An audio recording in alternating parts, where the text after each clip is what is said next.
Hello and welcome to the video. In this video we'll be rebuilding and modifying a Ford Transit Custom bought from Copart. This project actually very nearly didn't happen because when I was trying to bid for the van, I actually bid and won the bids on a Chevrolet Orlando and a Peugeot 208 completely by mistake and missed out on the van on the first auction. Luckily enough, however, it went back under the hammer about a week later, so I had every intention of bidding and winning, and that's exactly what I did. So despite the complete balls up, here's the van, and I hope you enjoy the project. Well, what can I say? It's here. A week late, but she's here. Basically this van got bought from Copart. Someone had stolen it, removed all the front end and then dumped the van, I can only assume. There's absolutely nothing wrong with it mechanically. It was kind of bought, sold as seen, so I knew it needed bumpers, lights, all the trimmings, things like that, fog lights, bulbs, you name it. But now it's here, there's a few extra things that are wrong with it, a few things that I didn't anticipate. So first of all, obviously there's the panels that are missing, but the bonnet took a good half an hour to figure out how to open it. Someone's clearly tried crowbarring it. I don't know if you can see how loose it is there. That needs replacing. So first impressions, obviously there's the panels missing, but one thing I didn't notice on the pictures from Copart was the bonnet. It's got ripples there where someone's been trying to prise the bonnet up and it's actually bent it. It's twisted, so that needs replacing. That's something that I didn't anticipate.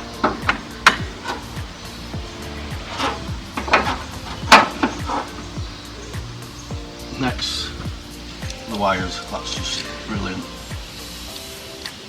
Same on the other side. Parking sensor wiring, all completely missing. Fog lights and wiring missing. All the under trays hanging on, but the bumper support bumper, that's gone. Yeah, quite a lot of parts. Down the side we've got the fuel filler cap missing. That trim, there's a trim that goes on top of there and another one there. All of which are going to have to come from Ford, I think, along with the bonnet and the wiring. Let's not forget the wing mirror covers. They've gone as well.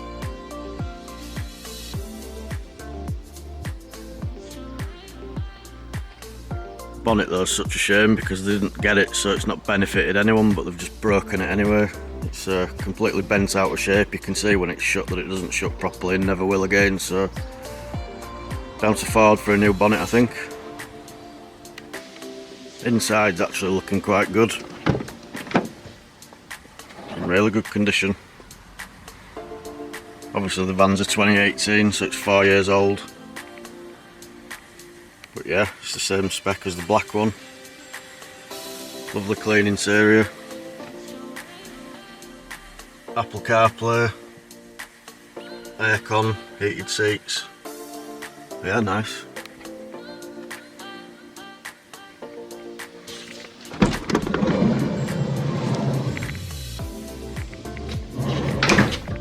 And the back's plied out nicely.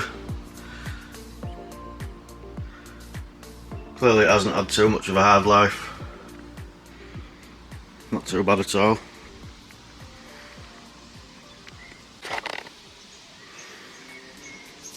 So let's get down to Ford, order some parts, see what we can do with it.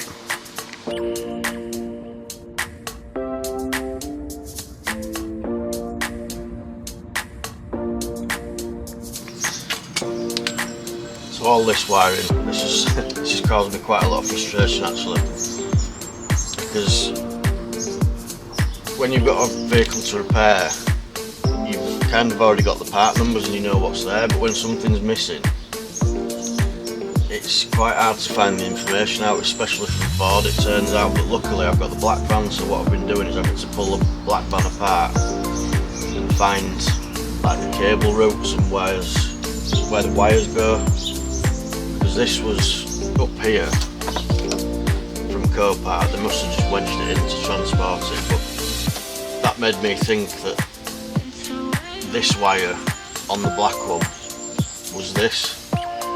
So I've gone to Ford with these part numbers, which is not right. About 3 times later, I've had to take virtually the full front end off the black van to figure out that actually that is supposed to route up there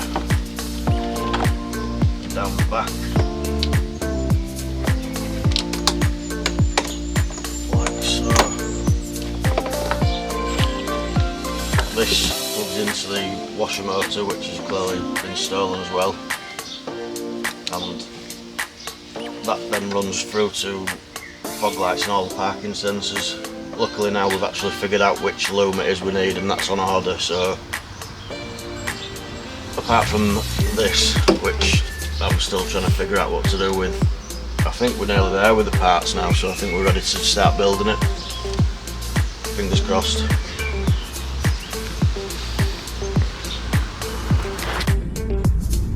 Well, here we are back at Ford again for the second time today, third time this week. I think we've got to the bottom of the part numbers now on this parking sensor wiring loom harness. So let's just hope it's right, because it's a wiring loom and it's a non-refundable part. Fingers crossed. Here we are back from Ford again. Hopefully this is the right wiring loom this time. This is the Parktronic wiring loom. This connects to the main harness and then connects everything to the fog lights and parking sensors. So far so good, because that clip fits together. These look good. That's for the parking sensors, the red ones for the fog lights. All this needs mounting to the bumper a bit later before it gets fitted and then plugged in once it's all installed.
So welcome to Gibson Ford Spares. So let me show you what we've got here. Everything here is from Ford at the front. It's all the side mouldings, which proved to be virtually impossible to find a full set on eBay or anything like that, so I just bit the bullet and went to Ford for that. At least then I know it's got all the clips, everything it needs, all with it. Obviously it all needs painting, but that's no problem. Next, we've got the wing mirror covers. They are second hand but have just been painted. Headlights, apparently working order, but we'll see. This is something I didn't realise we needed until the very last minute. It's the back bumper support. It actually fits onto the slam panel and then the bumper holds onto this. And the fog light surrounds, fog lights themselves, second hand bumper, quite clean though, again off eBay. It's needed a few little touch ups, but overall not too bad. We can soon sort that out. Grill, which isn't going on, you'll see later that I'm going to put a Ford grill, the Raptor grill on it. And finally the bonnet, or hood. This is from Ford as well, so Obviously I know it's going to fit properly, no dents, no dings, just needs a paint, but we'll get onto that now.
Although these parts from Ford do come ready to paint, I like to just rough them up a little bit, so what I'm going to use is some 500 grade wet and dry, just to take any sticker, glue off, anything like that, and then clean it all down with some alcohol on panel wipe and get it primed ready for paint.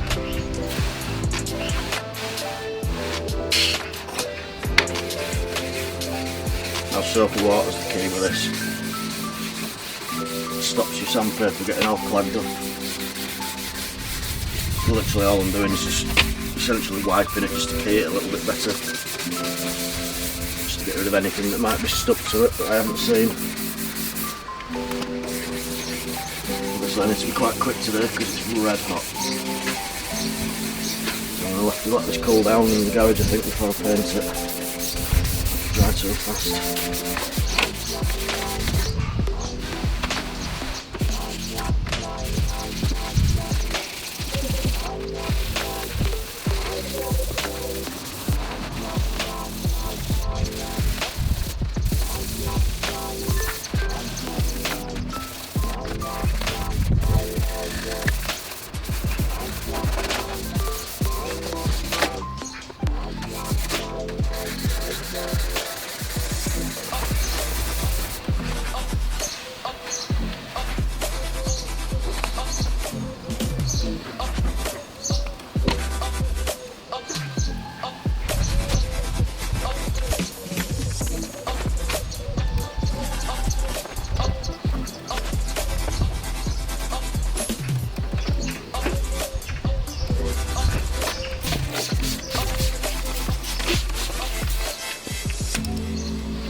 Here's all the parts primered. Dried exceedingly quick because it's just so warm today. In fact, I've had to put the bonnet in the garage because it's just drying way too quickly. There's the bonnet, all primed, ready to go. Paint's just arrived, which is good, so I'll get straight onto painting it. There's a few sneakies of some of the other bits that are going on the other cars.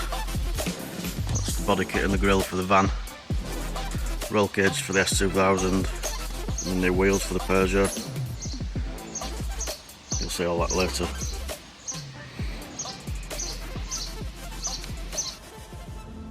Once all the parts are primed, basically it all needs to become flat again, so what you do is rub it down gently with some 400 grade wet and dry paper. This will take any imperfections in the primer layer out. After this it'll all need cleaning, so it needs another panel wipe, and then finally just before you paint it, you need to use what's called a tack rag, which is basically like a sticky cloth. This takes off any dust, any little bugs or anything like that, anything that's fallen on the surface just before you paint it, so it's all nice and clean, ready to go. Now with simple block colours and primers, I generally tend to just use the rattle cans.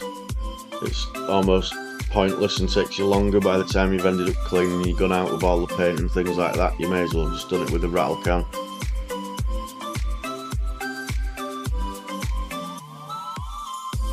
Clear coat, on the other hand, that is something that I always do use the gun with. You get a much better fan, a much better application, and it's much more uniform. Obviously lighting's a big issue when you're doing the clear coat because it's quite hard to see it go down. If you go too little you get an orange peel, if you go too much you get runs, so it needs to be just right, this.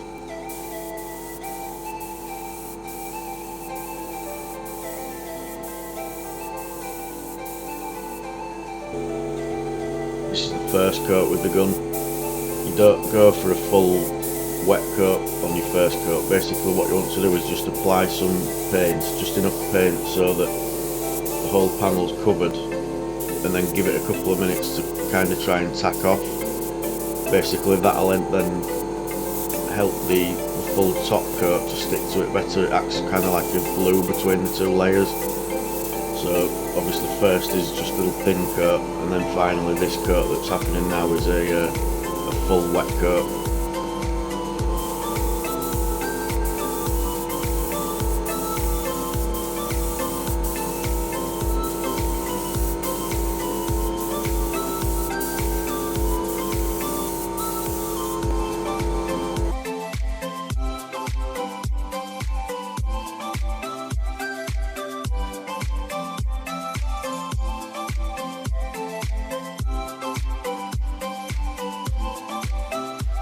So I've just finished spraying all the parts. There they all are, drying in the sun. It's actually the perfect day. It's a little bit windy, but I might have a few little bits of dust to polish out of it. But it's actually come up quite well.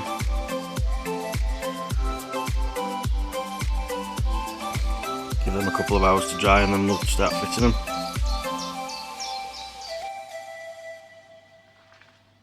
So now everything's pretty much prepped and painted and ready to go. I think it's the last thing on the list of things to do is to build the front bumper up with all the accessories on it.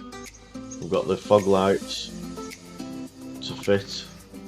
We've got the parking sensors, 2 white, 2 black, because 2 of them are in the colour coded section of the bumper and 2 are in the black section. The new wiring harness, which fits. Well, we hope it fits. It fits on the van, but we need to see if it plugs into everything here. I'm pretty sure it will do, though it's the right part codes now. So I'll quickly show you how I built this up, and then I think we're ready to start building the van, start putting all the bits on.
We are all ready to go.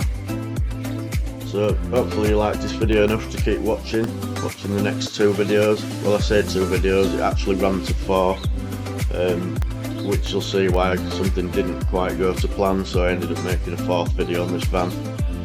But yeah, keep watching if you want to see it get built and get finished. Give us a like and a subscribe, and have a look out for all the other videos on the other vehicles. Thanks for watching.